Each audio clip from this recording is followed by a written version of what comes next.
Posibleng sa basura raw nagsimula ang sunog na sumiklab sa Barangay Guadalupe Nuevo sa Taguig kanina madaling araw, ayon sa Bureau of Fire Protection. Ngayon ang balita si Bam Alegre.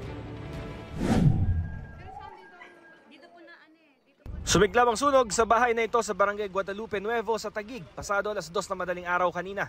Itinaas sa unang alarma ang sunog, hudyat para sa pagresponde ng hindi bababa sa 4 na fire truck. Wala pang kalahating oras tuluyang nakontrol at naapula ang apoy ng Bureau of Fire Protection. Sa initial assessment ng mga bumbero, walang sugatan o nasawi sa nangyaring sunog. Naging hamon lang daw sa kanila ang masisikip na eskinita papasok sa pinangyarihan ng sunog. Ang isang major challenge lang namin siguro is yung sa mga daan siya. Medyo masikip kasi yung mga daan dito sa AOR natin. Tapos yung mga cable. Yun lang kasi medyo mabababa yung mga wire dito.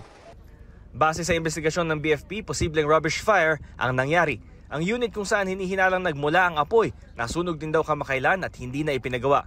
Ginawa na lang tambakan ng kalakal ang likuran nito. Ating bahay yan, hindi na niya inayos. Nasunugan na rin. Angat yung na nga to eh. Magpapatuloy ang investigasyon kung paano nagsimula ang apoy, pati ang halaga ng pinsala. Ito ang unang balita, Bam Alegre para sa GMA Integrated News. Gusto mo bang mauna sa mga balita? Mag-subscribe na sa GMA Integrated News sa YouTube at tumutok sa unang balita.